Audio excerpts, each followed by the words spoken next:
আর অবশ্যই 5টার পাঞ্চে আজকে 42-এ 42। বুঝতে পারছেন তীব্র দহন, একেবারে তাপমাত্রা যখন 42 ডিগ্রিতে পৌঁছিয়ে গিয়েছে।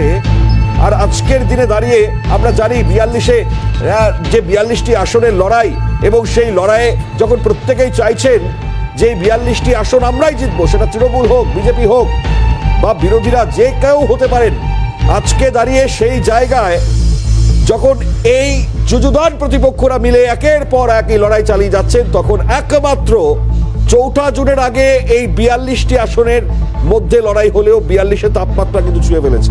হ্যাঁ, আজকে 42 তাপমাত্রা শহর কলকাতা সহ আর রাজ্যের বিভিন্ন প্রান্তে সেই তাপমাত্রা 44, কোথাও কোথাও 45ও।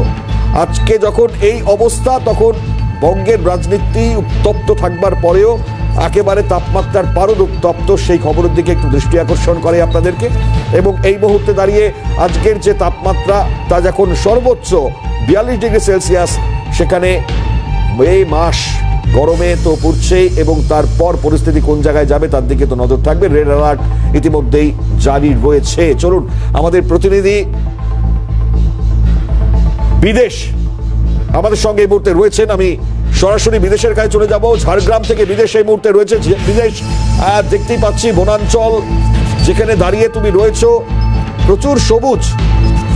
এই সবুজ নিধনের যেমন ছবি আছে, তেমন এই সবুজের মানে এই প্রকৃতিকে ধ্বংস করার ছবিও রয়েছে, এবং তার সঙ্গে সঙ্গে দাঁড়িয়ে তাপমাত্রা যে কোন জায়গায় আজকে তো আমরা দেখতে পাচ্ছি 42 ডিগ্রি। এই মুহূর্তে তুমি যেখানে রয়েছো, কোথায় তাপমাত্রা কত যদি জানাও আমাদের।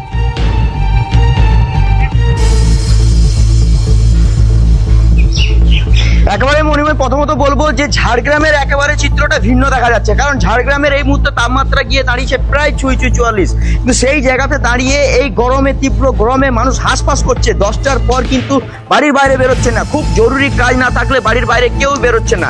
এবং রীতিমতো দেখা যায় যে সন্ধ্যে নামলেই কেবলমাত্র তারা তাদের নির্দিষ্ট কাজে তারা বেরোচ্ছেন। একদিক থেকে যেমন গরম, একদিক থেকে যেমন রাজনীতিক উত্তাপ দেখা যাচ্ছে, তেমন অপর দিকে কিন্তু উষ্ণতার উত্তাপও কিন্তু যথেষ্ট বেড়েছে।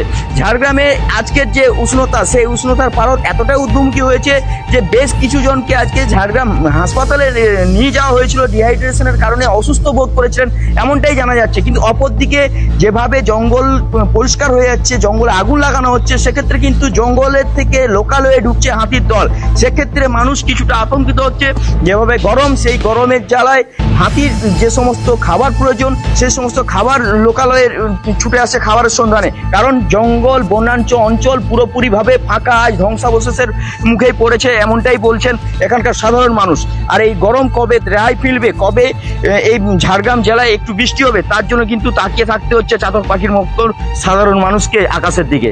মিনিমাম এক কথায় ঠিক অপরদিকে বলতে গেলে ঝাড়গ্রামের এই গরম, সেই গরমের মধ্য দিয়ে কিন্তু বিভিন্ন রাজনৈতিক প্রচার রীতিমতো কিন্তু দুপুর বেলায় স্তব্ধ করা হয়। একদম বিদেশ, সেই উত্তাপের ছবিটাই তো বলছিলাম। বিদেশ, ধন্যবাদ জানাই।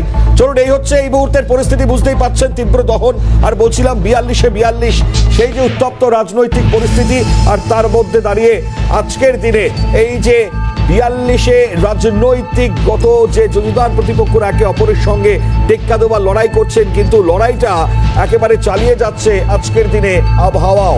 মানে 42-কে ছুতে পারবেন সেটা তো অবশ্যই 4ঠা জুন তার ফলাফল সামনে আসবার পর বুঝতে পারবো, কিন্তু 42 ডিগ্রি অলরেডি বুঝতেই পারছেন আবহাওয়া সেই জায়গায় পৌঁছে গিয়েছে। আজকের হচ্ছে এটাই পরিস্থিতি, আমরা দেখাচ্ছি ইনফ্যাক্ট কোথায় কত তাপমাত্রা এবং কি কি অ্যালার্ট মূলত দেওয়া হচ্ছে আলিপুর আবহাওয়া দপ্তরের তরফ থেকে, সেই খবরগুলো আপনাদেরকে জানাবার চেষ্টা করছি। একদিকে দাঁড়িয়ে যখন এই তীব্র দহনে পড়ছে গোটা দক্ষিণবঙ্গ, সেই জায়গায় উত্তরবঙ্গের কিছু কিছু অঞ্চলে যদিও বৃষ্টিপাতের সম্ভাবনার খবর জানাচ্ছে হাওয়া অফিস, তবে এতে যে খুব একটা সুখকর পরিস্থিতি তৈরি হবে সেটা আমরা জানি না। কিন্তু অন্ততপক্ষে আবহাওয়া দপ্তর যেটা বলছে যে কিছু কিছু এলাকায়, বিশেষ করে কিছু কিছু জায়গায় সেখানে ঝড়ো হাওয়া সেটা বইতে পারে, তাতে 40 থেকে 50 সেটা হচ্ছে গিয়ে মোটামুটিভাবে উইন্ড স্পিড সেটা থাকবে, এমনটা মনে করা হচ্ছে।